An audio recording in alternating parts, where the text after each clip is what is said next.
What's going on YouTube? It's your boy Mr2hunnit, and today I'm back with a new video. And in today's video I'll be showing you a breakdown for beginners on which character you should use. A quick easy video to show you so you don't sit there wasting your time testing stuff out. I'm just gonna get straight into the point, super simple. If you're new to the channel, go ahead and hit the subscribe button so you don't miss out on any future uploads.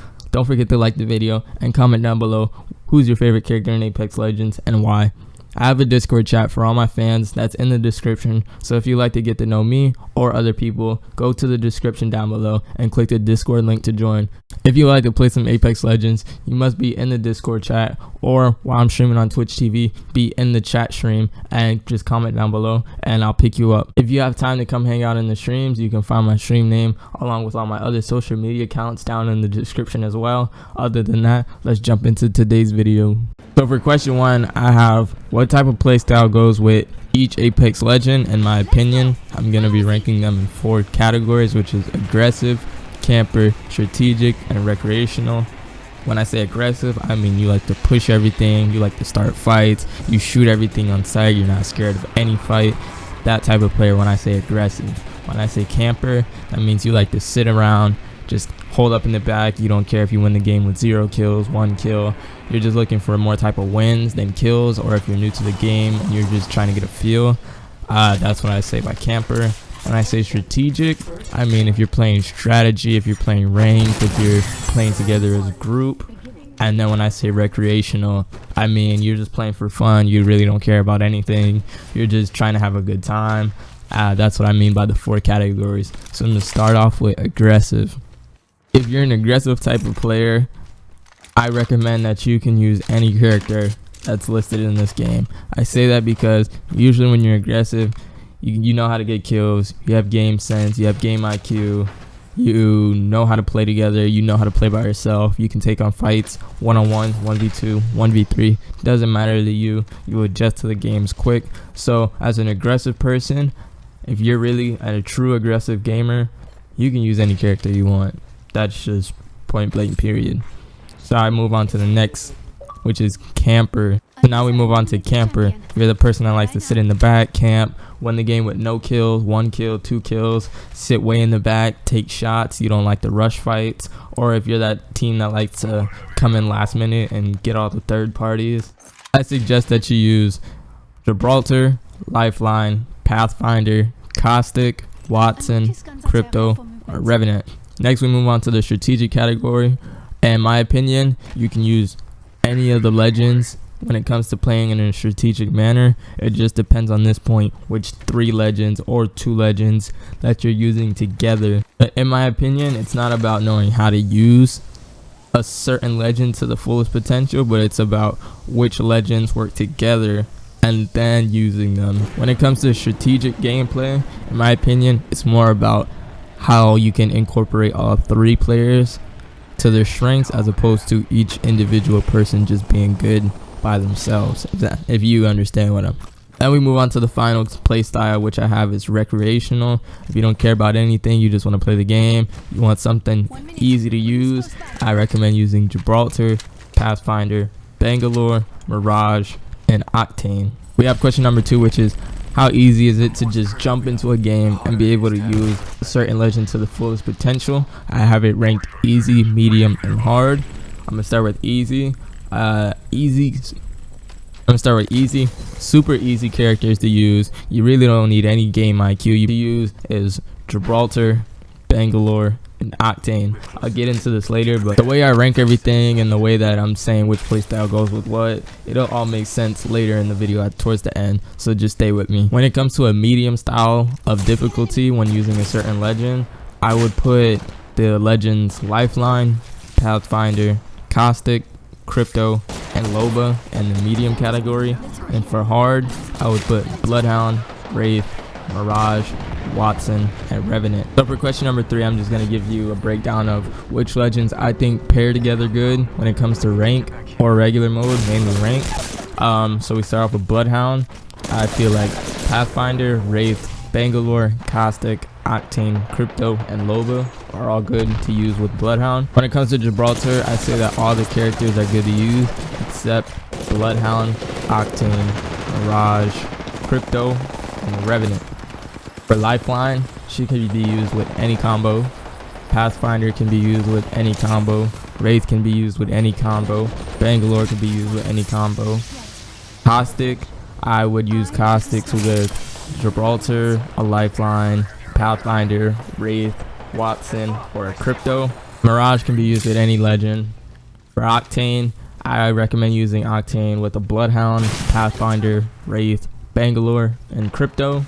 With Watson, I recommend using a Lifeline, Wraith, Caustic, Krypto, Revenant, and Loba. With Krypto, I recommend using a Pathfinder, Wraith, Watson, or Loba.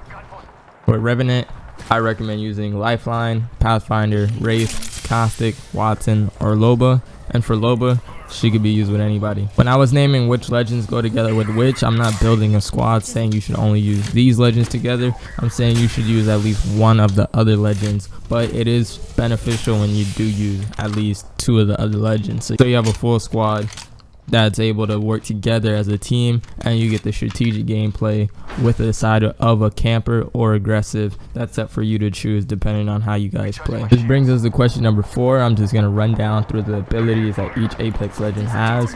I'm not going to do an in-depth tutorial on this video. There will be a future video for each legend on my channel in the future, so don't forget to subscribe so you don't miss out.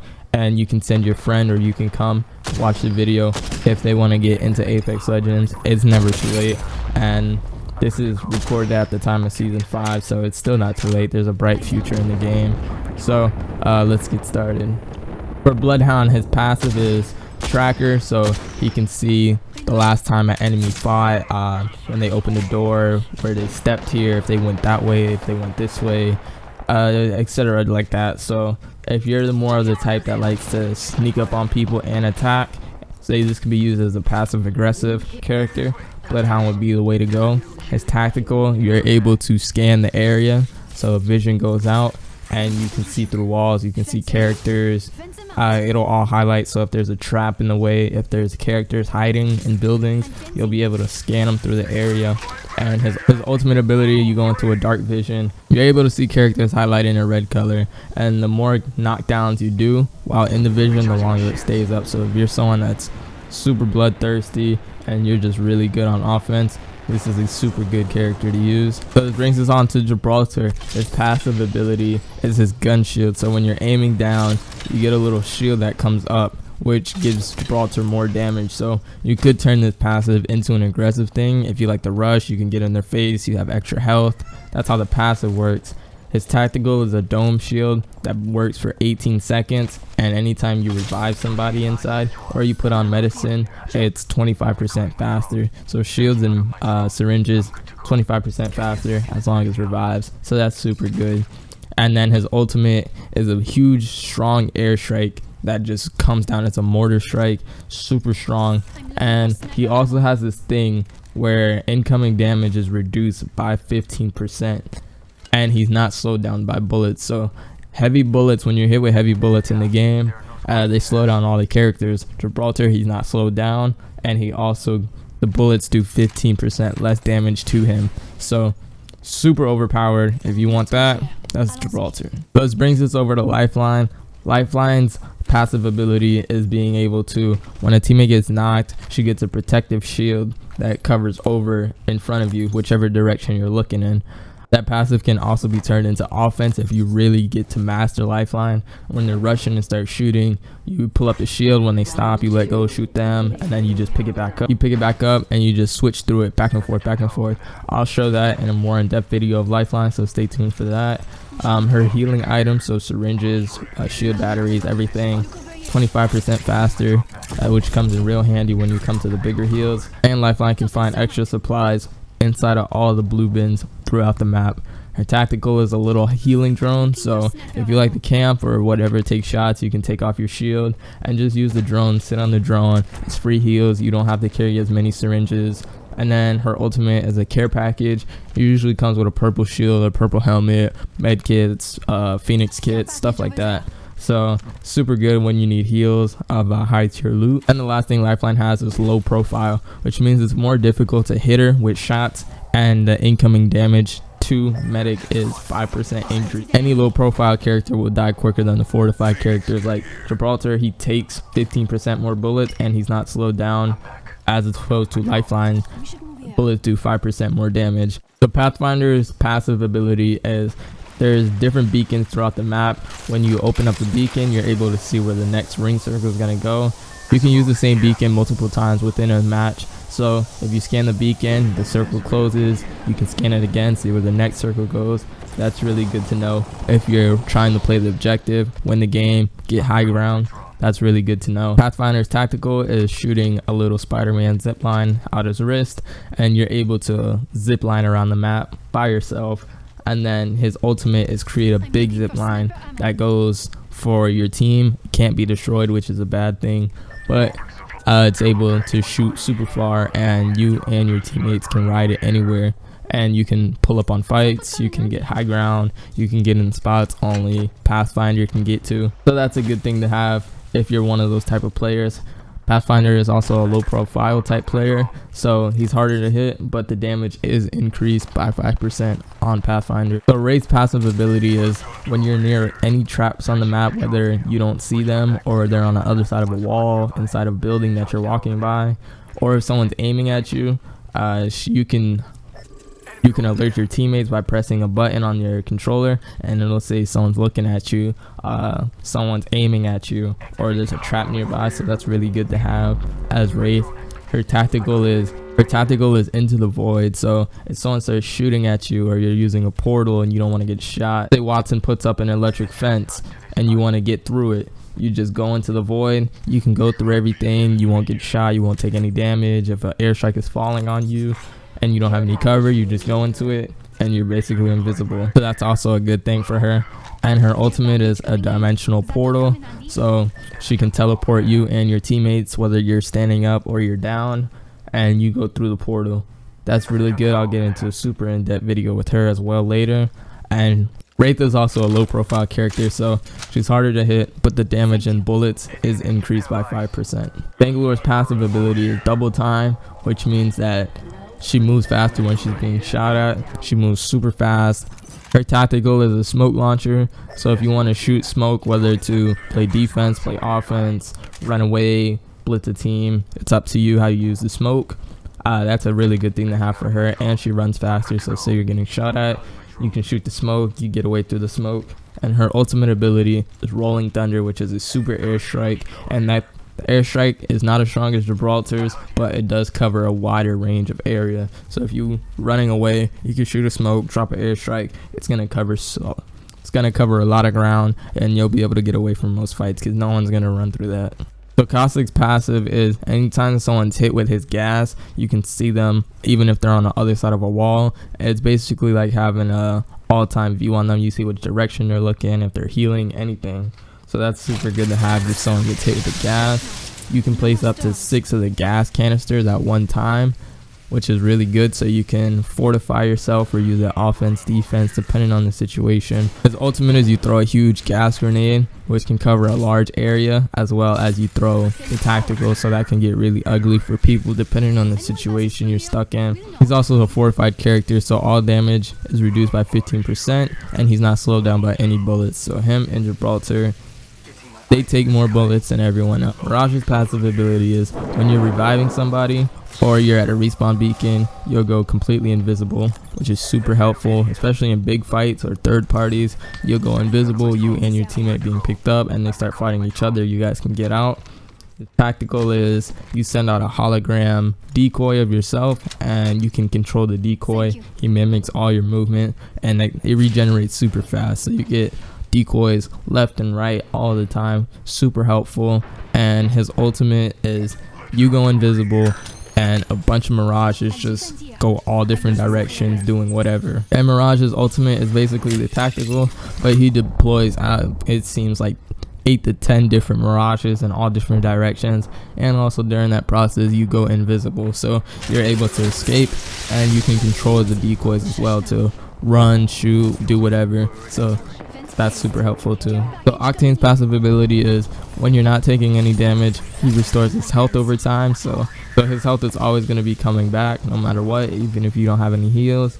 His tactical ability is you move 30% faster for 6 seconds. That comes back super fast. I don't think there's any time delay between when after the 6 seconds is up. The more you use it, the more health you lose. Every time you use the stem, you lose health. So it has its ups and downs when using it. And his ultimate ability is you're able to use a launch pad that catapults people into the air. So you can use it in offense or defense. I'll explain that as well later in a more in-depth video. Now we move on to Watson. So for Watson, her passive ability is when you take an ultimate accelerant, one ultimate accelerant fully charges her ultimate, which is super helpful. So if someone destroys your interception pylon, you take an ultimate accelerant and boom, you get one instantly and you can lay down another one. That's super helpful. So if you're using Watson, you should always have an ultimate accelerant on you, and when you're standing next to it, her tactical recharges super fast, so you get more electricity gates. Which brings me on to her tactical, which are electricity gates that you can put around their fences. They do 10 damage per shot, so it's super helpful. You can place down 12 of them at a time, so depending on how you laser it up, super good to hold down any position. No one's blitzing that, especially with the interception pylon, which is her ultimate, and that shoots down all grenades, enemy and friendly grenades, airstrikes, whatever. Only way that people are gonna rush you if you have that is if they destroy that and then drop an airstrike or whatever, but nobody's coming in there if you place the fences right. Watson is also a low profile character, so she's more difficult to hit, but damage is increased in her by 5%. So with Krypto's drone, his passive ability is whenever he's in the drone, all the teammates can see whatever he's looking at up to 30 meters in distance. Also, Krypto's able to look at the banners in the map and display how many enemy squads are nearby. So that's super helpful when you're playing ranked and you want to know how many teams are over there, or if you can loot in a certain area, or if you should bring your boy back in this area, stuff like that. His tactical is a little surveillance drone where you can EMP people, spy on people, open doors, open crates. Say your teammate dies, you can use the drone, go pick up their banner, and then get out of the drone. The drone's able to go in the storm and not take any storm damage, so that's super helpful. And if it's destroyed, it only takes 40 seconds to come back, which is super short. And his ultimate ability is an EMP that deals 50% shield damage. It slows players down and it destroys traps, so you can use that for defense and offense as well. You can place it outside in your building if they're pushing. You take off the 50% shield damage, you're able to blitz them because they're slowed down. Or if there's a Watson and you want to destroy her fences, you can use the drone. It blows everything up and you guys can run in there. And this brings us on to Revenant. So Revenant's passive is you crouch super fast and you climb really high, so that's super good for stealthy players because you can climb way higher than any other player can climb besides Pathfinder. When it comes to Revenant's tactical ability, he throws his device. If it hits the enemies or they run into it, it disables all of their abilities and ultimates, so that's super helpful when you're pushing people, blitzing people. You throw it at them and boom, they're stuck. And his ultimate is a death totem, so you place it down on the map and you activate it. You, your teammates, and enemies can activate from this totem. It's only a one-time thing, and once you activate it, you go into the fight and you just have your health only. If you die, then you come back, none of your shield is touched, so you still have your full shield, and then you just have to heal back up because your health is going to be gone. And this brings us to the last character, which is Loba. So Loba's passive is really good when you land in the hot zone. You'll see any purple or legendary items throughout the walls, throughout the map. So if you're in a certain area, you will see it. If you're just looking, you won't see it on the map, but you'll see it in the game. So if you land hot zone, you'll know where all the gold shields are, gold guns. You'll know where all the purple stuff is, so you can take it before everybody else. Loba's tactical ability is her throwing a bracelet, and you're able to teleport wherever the bracelet lands. So that's good if you're someone that likes to blitz, or if, say you jump off the map and you throw the ring, you can come back up on the map. And her ultimate ability is you place a portal, kind of like the death totem, and you and your teammates or enemies are limited to 2 items, so you can take any 2 items within the range. As long as they're on the floor or in a death box, you can't take it from other players' hands. So I appreciate you guys watching this video. If you stuck around to the end, don't forget to hit the subscribe button, because I'm coming out with future videos, more in-depth videos. I'm going to show you how to use each character individually, and then I'm going to show you another video on how to use that same character in ranked game modes and how to win with them and who you should use with them. So stay tuned for the future videos, and Other than that, it's been your boy Mr2hunnit, and I'm out. Peace.